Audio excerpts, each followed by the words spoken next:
Great. Well, thank you all so much for joining us for the first Kennedys, the humble roots of an American dynasty. We're joined by author Neil Thompson, who's going to discuss his brand new book, The First Kennedys. We're going to explore the inspiring story of the poor Irish refugee couple who escaped famine, created a life together in a city hostile to the Irish immigrants and Catholics, and launched the Kennedy dynasty in America. Their Irish ancestry was a hallmark of the Kennedys' initial political profile, as JFK leveraged his working class roots to connect with blue-collar voters. Today, we remember the iconic American family as the vanguard of wealth, power, and style, rather than the descendants of poor immigrants. So we're going to meet the first American Kennedys, Patrick and Bridget, who arrived, as many thousands of others did, following the Great Famine. They were penniless and hungry. Less than a decade after their marriage in Boston, Patrick's sudden death left Bridget to raise their children single-handedly. Her rise from housemaid to shop owner in the face of rampant poverty and discrimination kept her family intact, allowing her only son, PJ, to become a successful saloon owner and businessman. PJ went on to become the first American Kennedy elected to public office, the first of many. So Neil Thompson is a journalist and the author of 5 highly acclaimed books, including A Curious Man, Driving with the Devil, and the memoir Kickflip Boys. A former newspaper reporter, he has written for the New York Times, the Washington Post, Esquire, Outside, Men's Health, Vanity Fair, the Wall Street Journal, and many more. Neil has appeared on NPR, PBS, The Daily Show, CNN, Fox, TNT, the History Channel, and ESPN. And he lives in Seattle with his family. So let's give a big virtual Massachusetts round of applause to Neil for joining us this evening. And Neil, why don't you take a bow, Neil? I'm in a cramped space, so I can't really bow. I'm in a hotel room in Scranton, Pennsylvania. So that's the best I can do. Well, thank you, Neil, for joining us on the road. So Neil is doing both a virtual book tour and a physical in-person book tour around the country. So we appreciate him giving us some of his time this evening. We appreciate it, Neil.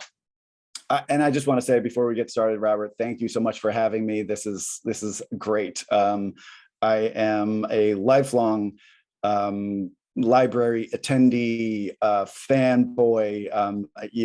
As a researcher, writer, nonfiction writer, I rely on libraries for so much, and it's been hard the past couple of years to not be able to visit my local library in Seattle and to visit, not to be able to visit other libraries for research for my next book. And even at the tail end of the Kennedy's book, I was prevented from getting out and about. So you and I were talking before we got started. It's so great that things are finally starting to open up. And I just wanted to say thank you to everyone for tuning in. Thank you, Robert, for doing this. I think it's great that it's a group of Massachusetts libraries that are part of this event and other events like it. And it just means so much to authors to be able to connect with readers and in particular connect with librarians. So thank you, Robert. Thank you, Tewksbury, and thank you all for joining us tonight.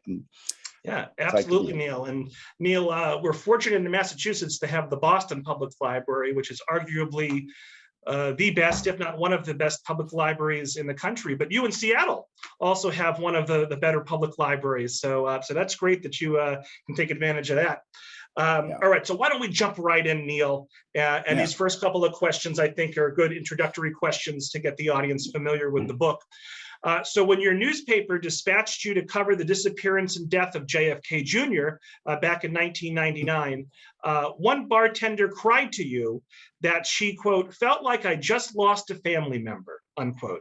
So what is it about the Kennedy family, so fabled and remote in many ways, that has cultivated such familiarity and fondness? Yeah, that's a good way to start, because it's in fact something that I talk about in the opening pages of the book. I'll start, Robert, by just explaining a little bit about me, my background. I grew up in a very Irish Catholic community, right? Like I attended 16 years of Catholic school in northern New Jersey. I know. And in fact, I'm in Scranton now because I'm giving a talk at the University of Scranton, which is my alma mater, which is actually my last 4 4.5 maybe years of Catholic education. But I was surrounded by, other Irish kids, very Catholic community, and but I never necessarily, growing up, had this affinity for the Kennedy family or this, obsession or passion for them. I grew up with other families who did have a bust of JFK on the mantle and, revered that family. I appreciated what they represented. As someone who had a sister with Down syndrome, I appreciated that the Kennedys were involved in creating the Special Olympics, but I never got caught up in the mythology of it. That moment that you referenced, that moment when JFK Jr. was killed, I was working for the Baltimore Sun newspaper. They sent me north from there to Hyannisport, where I was part of that mass of reporters covering the subsequent death of JFK Jr. And something clicked that day, both being there and seeing how much he meant to people and how upset they were, like the bartender you mentioned. But then afterwards, after I left Hyannisport and drove back south toward Baltimore, I passed through my home state of New Jersey and realized I'm within a couple miles of my Irish immigrant grandparents, both dead at that time, buried in a cemetery not far from the New Jersey Turnpike. And something just kind of went, and I wanted from that point forward to know a little bit more about where I came from. I knew I was Irish, half Irish on my mother's side. But I wanted to know more. I knew the Kennedys came from Ireland. I came from Ireland. I wanted to explore, what does that mean? And ultimately, it took a lot of false starts for this book, a lot of fits and starts before I figured out, I want to find out who came to America first. Of that iconic family that has eventually meant so much to us, where did it begin? What was their life like in Ireland? Why did they come to America? What was life like when they got here? And really tell the backstory, or kind of the prelude or the prologue, the 19th century prologue to the 20th century Kennedys that we think of today. And so that's what started me on that journey. And again, many fits and starts, 20 plus years later, I finally finished this book. But the goal was to bring to life, again, like it says in the title, the first Kennedys. Who was first, and how did we treat them when they got here? So lots of, including Tewksbury, lots of libraries have genealogy clubs and groups and seminars and workshops. And so I'm curious, so the first two Kennedys to set foot on American soil had some pretty common names, Patrick Kennedy and Bridget Murphy. So how did you overcome the challenges posed by tracking such run-of-the-mill names across an ocean and a century and a half? Excellent question. Yeah, I'm sure there's some either genealogists or those who have done that kind of work joining us tonight, and can imagine the challenges of trying to both in libraries and online try and learn more about Patrick Kennedy and Bridget Murphy. It was tricky, and I try to be very honest in this book. Here's what I know, and here's what I don't know. What we know is that Patrick and Bridget grew up on two separate farms in County Wexford in the southeast of Ireland, came to America during the potato famine that just devastated that country, and made a life for themselves in America. Married in 1849, started to raise a family, had a few kids, lost their first son. A lot of this is traceable through genealogical records and newspaper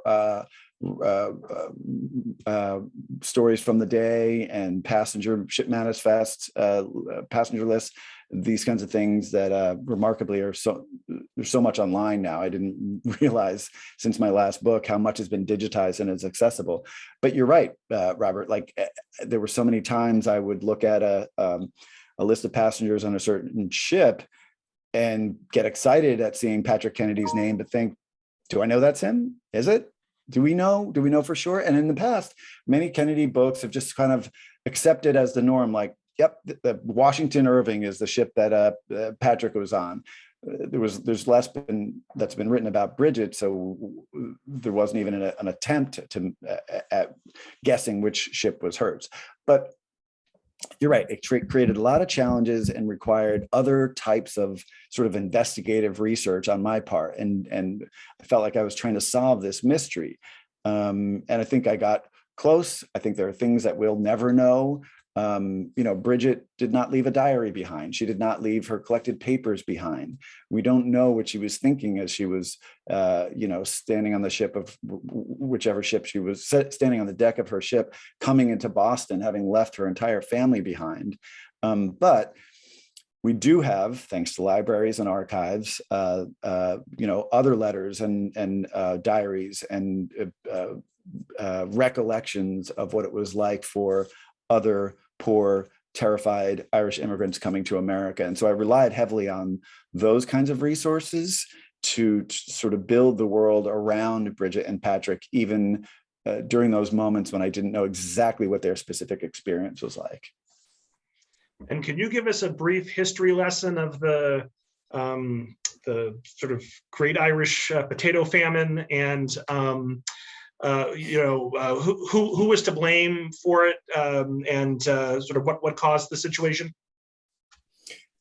Yeah, definitely. And apologies in advance to any Brits who might be watching. It's a long time ago, so take it. But, the potato famine occurred in the 1840s, started 1845, got worse in 1846 and 47. At the time, the Irish were colonists. They were part of a British colony, they wouldn't view themselves as colonists. They would view themselves as, poor tenants of absentee English landlords. Ireland had been conquered by England centuries before. So when we meet Bridget and Patrick, they are living on small farms, kind of peasant life. Life as it had been for not just decades, but maybe centuries, because they had not been given the opportunity to thrive on their own land. They didn't own their own land. Most Irish people rented land back from these English landowners, many of whom lived far away. And so they were already in a very tenuous position, and very poor and very reliant on agriculture. When the potato famine hit and devastated the potato crops, it mainly affected the Irish because that's what they lived on. Potatoes were cheap to grow and had enough nourishment that many Irish relied mostly on potatoes for their sustenance. And then their other crops were sold to pay for the rent. So when the potato famine devastates this one crop that was such a big part of the Irish diet, things were thrown into turmoil, and tenant farmers could either eat the crops that they were selling to pay their rent and then face eviction, or, in many cases, folks just left. It was one of the first mass migrations of one population of people at any one tight period of time. These were refugees, running like a house on fire from a crumbling homeland. And there's Bridget who decides to leave home alone, like many Irish women did. Many of the immigrants who came to America were women. They outnumbered the men, which was kind of remarkable. So the situation at home wasn't great.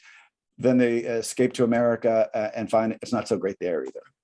Right. So let me ask you about that. You make the interesting point that Bostonians were willing to send food and money to the starving Irish, during the famine, but they didn't want them to actually come into their own neighborhoods and seek a new life in America. So I'm wondering, can you talk a bit about how Irish Catholics were received in Boston at the time? Yeah, I was shocked, I guess, to learn just how poorly they were received in Boston and other countries. I focus obviously on Boston because that's where the Kennedys ended up. But, I knew in broad brushstrokes that we were a nation that claimed to welcome immigrants with open arms, and that wasn't always the case. And I, again, broadly knew that the Irish were discriminated against and feared at that time. But as I dug deeper into this story and found evidence of, specifically how they were treated day in and day out by neighbors and others, it was terrifying. They came here with nothing, hoping to start a new life, and then you've got mobs of anti-immigrant, in some cases thugs, saying, "Go back to where you came from. Don't bring your crime here. Don't bring your religion here. Send them back." Some of these sentiments that we've heard again in recent years. And so in the book, I really do try and explore how back then the Kennedys heard some of the same, violent, angry shouts to go back where they came from that immigrants in recent years have heard, in the same ways. I described the Know Nothing Party, for example, political parties that were created through much of the 1800s, specifically to either keep out or keep down immigrants, specifically at that time, Irish and Catholic, because they were the first big wave of immigrants coming to America. So you had politicians, some of them well-respected. You had preachers, some of them well-respected, saying, the Catholics are just coming, like conspiracy theories, like coming here to take over the country. They're trying to, install the Pope as the leader of this land. We've got to send them back. We've got to prevent them from becoming citizens, prevent them from voting, prevent them from, doing much of anything. In the opening pages of the book, I describe how Bridget loses her son in the 1850s, loses her husband 10 years after they made it to America. She can't even bury her own family within Boston city limits because there are laws to prevent Catholics from burying their dead in Boston.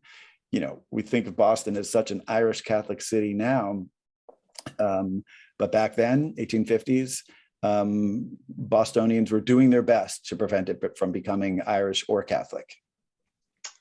By the way, you referenced the Know Nothings. Can you also briefly talk about the Wide Awakes that you referenced in the book as well? Yeah, I describe a bunch of different groups that I hadn't heard of previously before researching this. They're two different, I guess they're multiple versions of the Wide Awakes. I think they show up later doing similar stuff, like making it hard for people trying to make it in America. But the period that I write about, 1850s into the 60s, and even going back before that, the Wide Awakes were, sort of working class, mostly Protestant young men who feared the Catholics and feared the Irish and organized around that fear, and did what they could to terrorize many of the Irish who were just trying to live their lives in these crappy neighborhoods, slums in Boston and Philly and New York and New Orleans and Pittsburgh and elsewhere, Chicago. But these gangs, the Wide Awakes was one group. They would shout, they would protest through some Irish neighborhood and chant and scream wide awake, and send them back. And they were sort of the muscle working alongside the Know Nothing Party and other groups. They had their own newspapers that were just focused on anti-Catholic sentiments and anti-Catholic conspiracy theories. So it was a hard life when the Kennedys got here. They were up against a lot of very aggressive and violent attitudes that didn't want them to thrive in this new land that they had chosen. So you referenced how some politicians took advantage of the presence of the Irish. And even beyond politicians, though, you reference lots of famous folks in the book, like Henry David Thoreau, who, on the one hand, supported abolition, but on the other hand, was very anti-Irish immigrants and called them guilty of filth and folly. So can you kind of reconcile those two things in our minds? Yeah, it's hard to reconcile it. I found it fascinating that folks like Thoreau, and I mentioned preachers like Lyman Beecher, Harriet Beecher Stowe's father or grandfather, sorry, Father. but would preach on the one hand against slavery, right? So very forward thinking on the one hand, but when they were asked about Irish and Catholics, they hated them and they wanted to keep them down. So these attitudes were very much in conflict. I described Samuel Morse, creator of the telegraph, or co-creator of Morse code.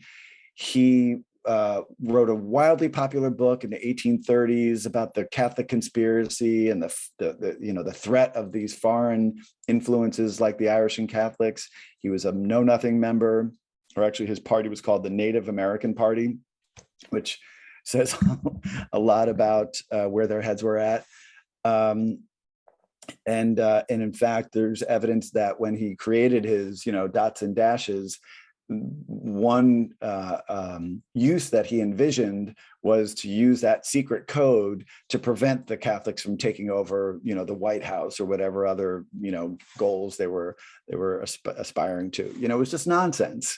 Many of these groups had secret handshakes and sort of they were like, I describe them in the book as little boys pretending to be, spies up against an enemy that wasn't an enemy. They were just poor people trying to start anew after their country fell apart. And it's stating the obvious, but it's hard not to make parallels to how we've treated other immigrant populations across time. Before we move on to PJ, I did want to mention, I thought it was interesting. Can you tell us the name Bridget, what the name Bridget means for folks in Ireland, and what Bridget came to mean for folks in America? Yeah. We talked earlier how it's such a common name in Ireland. And one reason for that is that Bridgets are named for Saint Bridget of Ireland. There are different origin stories of Saint Bridget. She sort of dates way back to sort of this mythical figure, but over time she's just been adopted as one of the primary, patron saints of Ireland and many other things. So you've got Saint Bridget, you've got Saint Patrick, and I think there's a third whose name I'm forgetting, but those are the two primary patron saints of Ireland. And she represented a lot to people across time, different things, but she's the patron saint of sailors. She's the patron saint of, the poor, all these things, or St. Bridget wells across Ireland, these holy wells that people would, go dip their finger into and sign of the cross before they left for America, for example. So she is an important and revered historical / mythological figure in Ireland. Thus many girls were named Bridget across time. So in Ireland, she means this, power and empathy and all these positive things. When all of these Bridgets get to America, and I described the passenger list I would look at, just Bridget, Biddy, Bridie, all these variations of Bridget, one after the other on these passenger lists. They get to America, and as a group, because so many of them end up working in servitude as domestics, as servants, as maids, as a group, they collectively are referred to as Bridgets, maids, servants, the help. So this dangerous crossing to America, when they get here, even their name is changed to mean something that it wasn't supposed to mean. They're designated as poor Irish maids, and people would call maids my Bridget or my Biddy. A quick aside, I describe it later in the book. My Irish immigrant grandparents, Bridget and Patrick, when my grandmother came to America and she worked as a maid, she changed her name to Della because she didn't want to be known as a Bridget. So, and I think I forgot to ask you this. How did Patrick and Bridget meet? Probably through family, which was common. I describe how Patrick in Ireland was probably the first of his family to leave the family farm and ended up working in this little town of New Ross, north of his family farm, where he learned to make barrels, whiskey and beer barrels. So he had a skill. At that brewery, he met a man named Patrick Barron, who turns out to be related distantly to, or as a cousin of, not too distant, but a cousin of Bridget Murphy. As these different family members make it to America, Patrick Kennedy and Patrick Barron reconnect because they worked together. They both find work in America as coopers. So they have a little bit of a leg up. They don't have to work as ditch diggers or work in the railroads like many other Irish men did.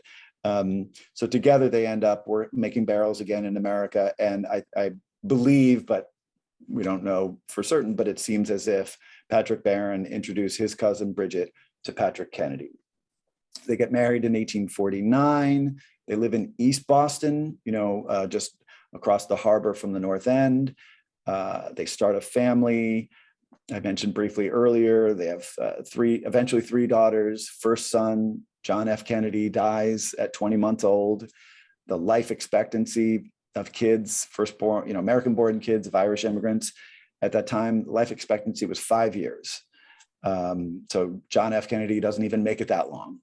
And then 1858, Bridget and Patrick welcome a second son, PJ, youngest child after their three daughters. But at the time, Patrick Kennedy is sick of consumption, as tuberculosis was then known. And he ends up dying November 22nd, same day JFK would be assassinated many years later.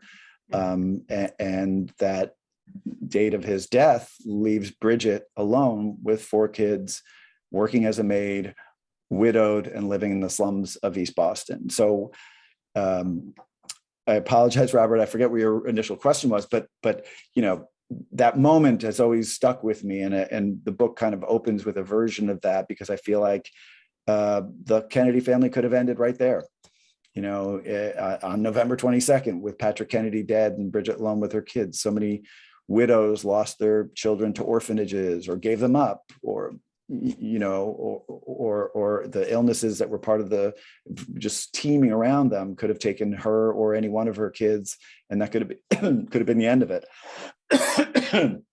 So the book is a testament to her tenacity.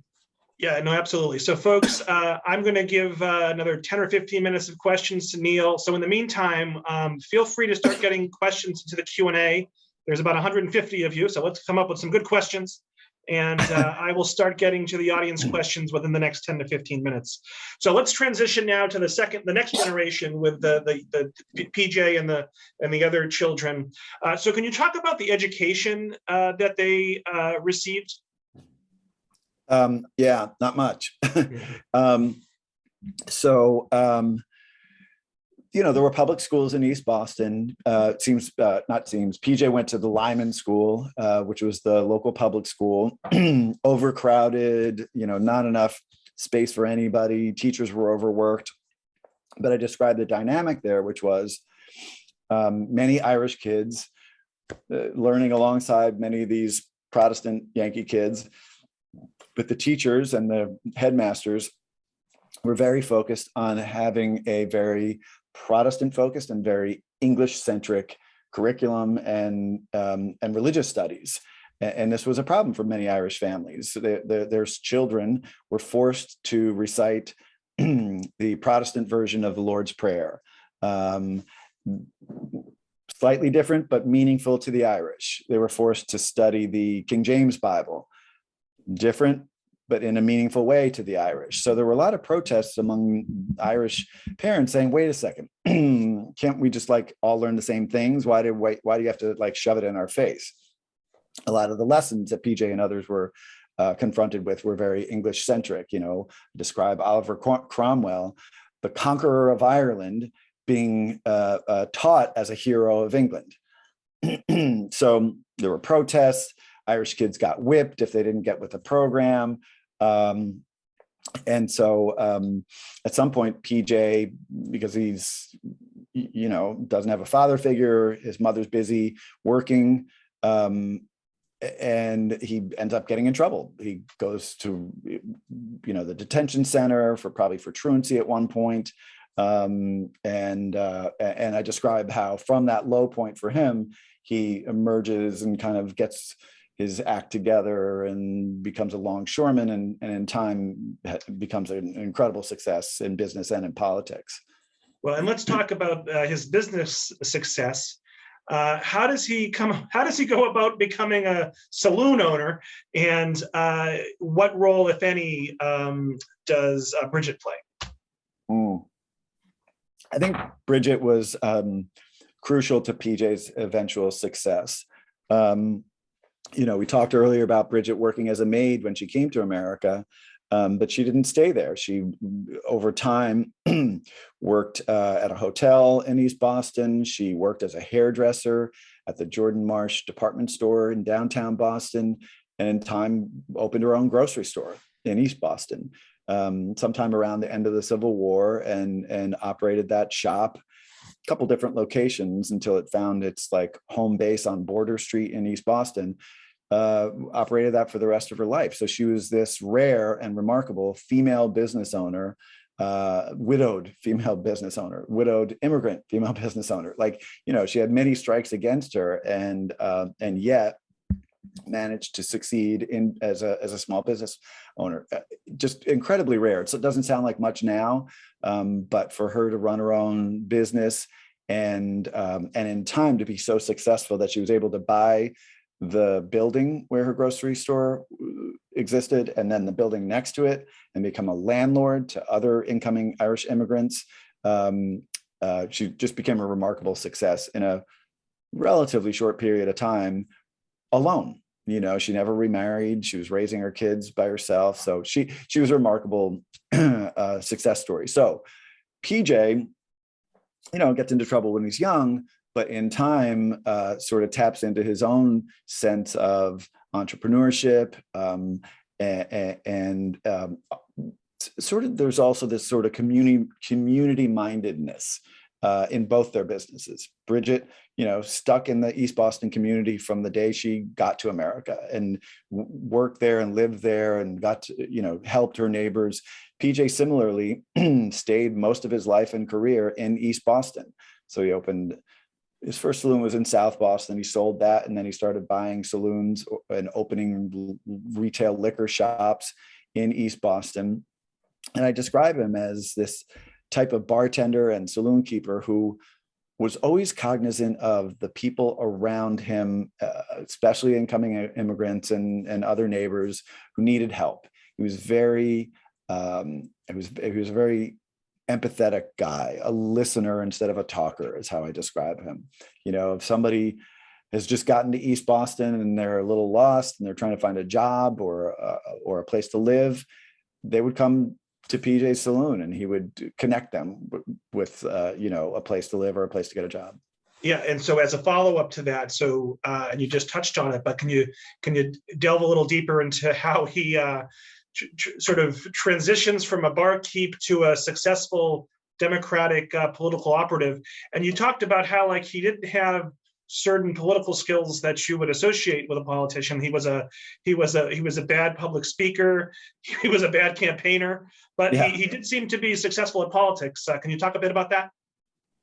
Yeah, I think there's this interesting transition for him and other men of his generation who were involved in the liquor business, which I think many Irishmen just decided this is a way to get a step up out of manual labor, away from the docks where it was hard work and dangerous work sometimes. Running a small business made sense, and there was no shortage of customers when you owned a saloon. But through that, he got to know the political leaders of East Boston and other parts of Boston.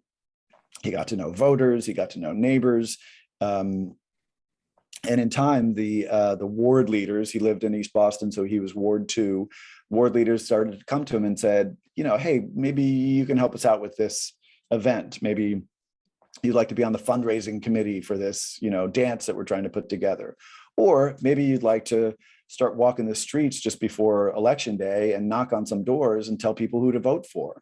It was a fascinating time because not only do you see this slow rise of Irish business owners, in the case of the men, these saloons in many cases, but also the beginnings of Irish democratic politics in Boston. At the time of PJ's initiation into the world of politics, the city, the whole state it was run by old school families, almost entirely Republican, shouldn't say mostly, and very Protestant dominated. So the Irish were always trying to find a way to break through that ceiling, and PJ was part of that first wave. But you're right, he wasn't a great public speaker. He didn't love campaigning, but what he did do was made promises and kept them. He went out of his way to help. And anything that once he got elected, he kind of skipped right over this city council and board of aldermen and got elected to the state legislature. He was a state representative and then a state senator, 7 years total in the state house. And many of the bills that he either put forth or at least supported were all about helping his East Boston, mostly immigrant community, a new ferry system or a tunnel to connect East Boston with Boston, help for the firefighters, pension support.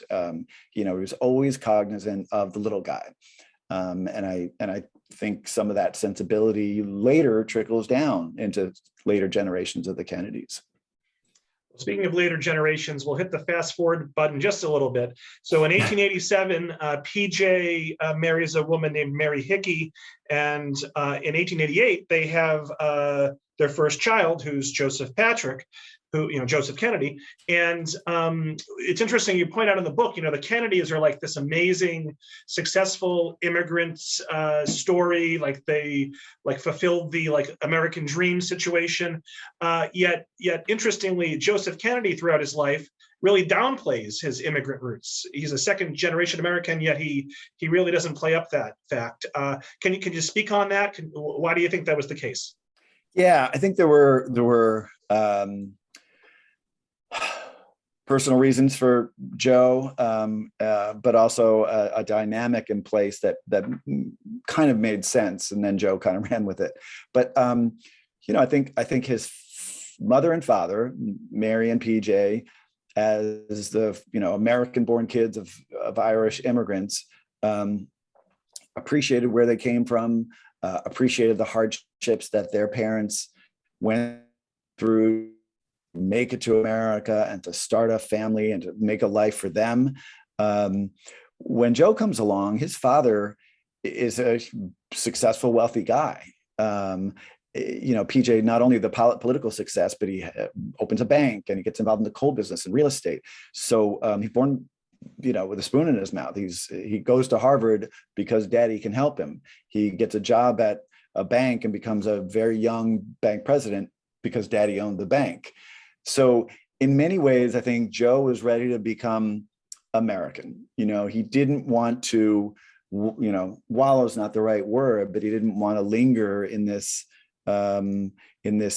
place of, mythologizing where he came from and the old sod and the hardships we all went through. He would tell his children, we're American now. We're not Irish American. We're not hyphenized. We're American. I was born here. I'm an American. And that's the way his mind worked. He didn't really have any kind of sentimentality about where he came from. And I find it remarkable later, he gets named to be ambassador to the court of St. James, to ambassador to England, and is kneeling before the Queen of England, who his grandparents would have spat on the Queen of England if they had the opportunity, because they blamed her for everything bad that happened to their country. So a lot of interesting dynamics happening with Joe as he becomes hugely successful and then very politically engaged. But I think he didn't have time for, the old country. He wanted to succeed. He wanted his kids to succeed. I honestly think he thought of Ireland as a loser country, to be blunt. He wanted to be aligned with, America. And the royal family, even nowadays, is having their issues. So I'm going to hit the fast forward button even further. I'm going to try to. We skipped a bunch of things, but I'm going to try to tie things up here before I go to the audience Q&A. So this is a question. This was a suggested question. Exactly a century after his great-grandparents had left County Wexford, JFK toured the area and began to explore and embrace his Irish heritage. This later inspired him to write A Nation of Immigrants. How did JFK and the other Kennedys of his generation re-embrace the compassion for the poor, the unemployed, the disenfranchised, and the immigrant that seemed to leapfrog over their parents? Yeah. I think that's a fascinating sort of, what's the word, flow of influences from Bridget to PJ to Joe. I think Joe's wife, Rose, had different views on both how to raise her kids and what mattered and what things to convey to her kids that she felt were important. So I think it's a complicated, sort of messy route to get to the JFK and RFK and their sisters and other siblings. But I think it is interesting that JFK embraced to an extent his Irish past. And I think it does say a lot about that family overall, that many of those siblings did acknowledge that there are others out there who need help, either from politicians or from nonprofits or groups like the Special Olympics later on. I think that those kids were raised with this sense of giving back. Even though Joe had these other ideas, wealth and power, and he wasn't an honest or faithful man, right? So they got some negative influences from Joe, but I think there's something from PJ that follows down that family bloodline, and you can't help but trace it back to Bridget as well, where the Kennedys, as we know them, the 20th century Kennedys, were raised with this recognition that they have a responsibility to serve, to help. And one way they took that on was to help those who were in need. And I think you can't help but trace that back to PJ, that he spent his whole life doing that. I found I got access to the PJ Kennedy papers at the JFK Library. Many of these are letters that he wrote during his political career and for many years after. And all of them, almost all across the board, were him writing to somebody looking for help for somebody else. Like, hey, I learned about this kid in our neighborhood. He's trying to get to this school. Can we help him out? Can we write a letter of recommendation? Hey, somebody just came in off the boat. Can we find a job for them? So his whole career as a saloon keeper, as a politician, and as an influential kind of power broker later, it was all about helping others. All right, so Neil, we'll get to some audience questions now. We have about 15 minutes.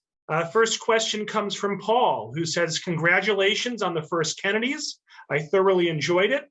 The research for this book was outstanding. How the Irish were treated during this era was terrible. Not the first ethnic group, nor the last to experience this. Nina, No Irish Need Apply, is something my grandmother spoke often about. Can you speak to your research for this book about No Irish Need Apply in particular? Good luck with this and future books. You have a new fan, Paul from Burlington. So talk a bit about No Irish Need Apply, Neil. Yeah, will do. And thanks, Paul. And I've seen some of your comments elsewhere on social media, and I'm so glad you like the book. And thanks for reaching out, and thanks for joining tonight. It's great. No Irish Need Apply is another example of the kind of attitudes that Bridget and others faced when they got to this country. I found, they're sort of well known now, but I found newspaper articles that would say, looking for a maid, ideally some, English or Welsh or Scottish, absolutely no Irish need apply. And that attitude continued well deep into the 1800s. Even as Boston became more and more Irish, the attitude still was, I'd rather have, somebody other than a Bridget in my house.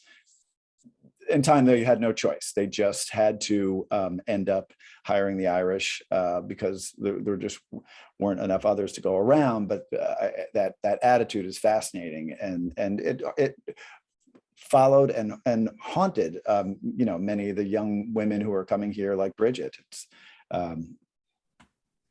So I'll pause there. Sure. No, great. So Lindsay asks, and she asked this a little bit earlier on, so hopefully we filled in the blanks here. How do we get to our President JFK from Bridget Kennedy? And so I think Bridget had PJ had Joseph, and Joseph had JFK. Is that right, Neil? Did I get that right? That's exactly right. Yep, that's the trajectory. But one thing I'll add to that is one of the things I explore, and I find it really interesting, is you've got PJ and his wife Mary, who are the parents of Joe, paternal grandparents of JFK and the rest. On the other side, you've got Honey Fitz, John F. Fitzgerald, and his wife, and their daughter Rose, who marries Joe. Honey Fitz and PJ were together part of that first wave of Irish democratic politicians in the late 1800s into the early 1900s. And the two of them served together, and sometimes at odds, for many years. So the dynamic between those two politicians, JFK's respective grandfathers on either side, I find it fascinating. And there are a bunch of interesting little tidbits throughout the book about the weird relationship between PJ and Honey Fitz. DL asks, is there a connection between Patrick Kennedy owning a liquor stores and Joseph P. Kennedy being a bootlegger?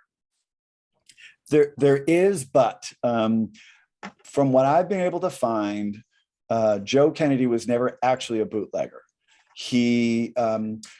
So his father, PJ, ran these liquor stores right up until Prohibition went into effect. I found a liquor license application in late 1919, like literally just weeks before Prohibition was going to become the law of the land, where PJ was still trying to keep his businesses afloat.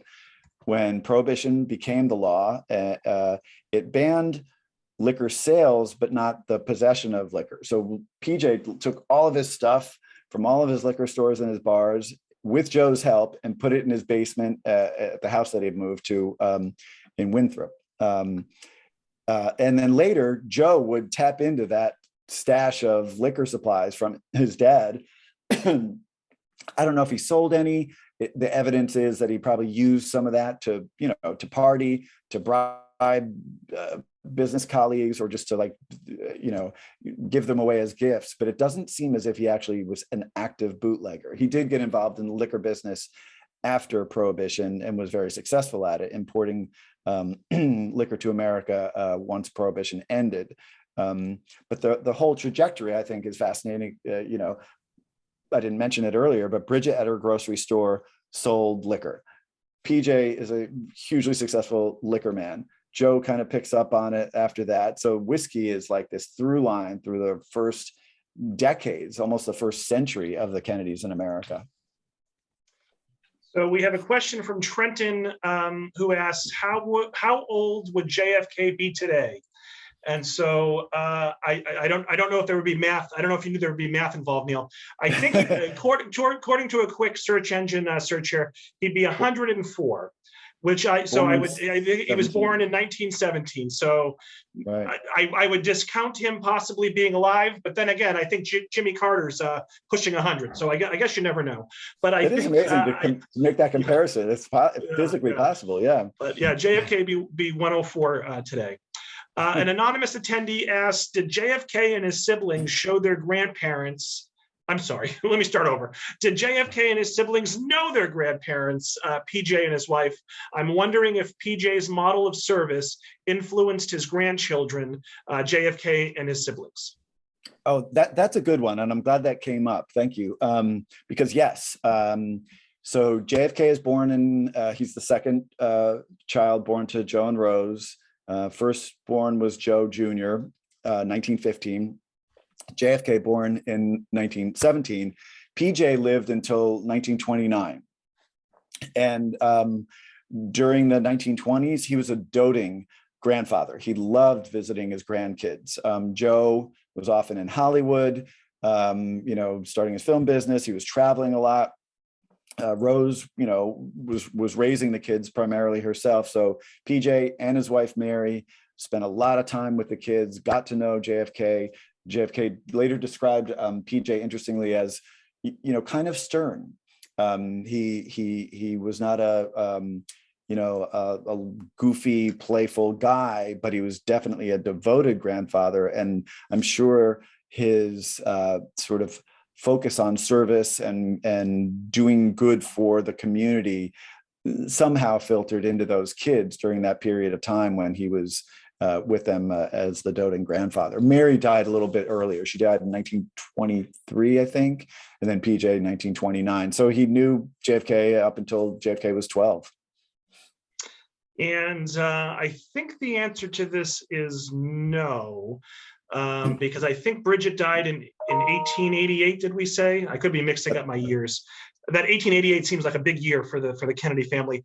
But Michelle asks, she's excited to pick up this book for a good read later. Sorry if this is answered in the book, but do you know if the JFK generation had any sense or interaction with their great-grandmother Bridget? Joe wanted to suppress his Irish heritage, but JFK, Teddy, and Robert didn't seem so alien to it. Yeah, that's a good one too. So thank you. They didn't know their great grandmother Bridget, but they did, as we just discussed, know PJ and his wife Mary. And in JFK's case, he did visit Ireland a number of times, including months before he was killed. So he did have this sort of connection to Bridget and Patrick, his great grandparents, and where they came from. The only thing I'd say though about that is JFK, 1963, he's in New Ross, Ireland, and he gives a speech at the docks there and talks about his great grandfather, the barrel maker, but he never mentions Bridget, and that bums me out. So much of his life is due to her influence and her courage and her ability to keep the family alive after her husband Patrick is gone. I couldn't find any evidence of JFK or any other members of that family giving credit to Bridget, which is why this book exists. I think she's been overlooked and forgotten, and it's a shame. So John asks, did Patrick and Bridget sail from Queenstown or Galway? We talked earlier about the challenges of the research when you've got so many Bridget Murphys and Patrick Kennedys. So the short answer is we don't know. It's most likely that they sailed from where they were in County Wexford. I don't know where they left from, possibly from New Ross, right up the street from their farms, first to Liverpool. Many of the ships that came to Boston, in particular East Boston, went from Liverpool to East Boston. So many Irish went to Liverpool first, stayed there for a few days, treacherous, dangerous, disease-filled place, and then they caught their larger coffin ship from Liverpool to Boston or East Boston. Let me put it, so we can't get enough Kennedys here in Tewksbury. We within the last couple of years, we did host Eileen McNamara for Eunice, the Kennedy who changed the world. We also had Kate Clifford Larson in for her book on Rosemary Kennedy.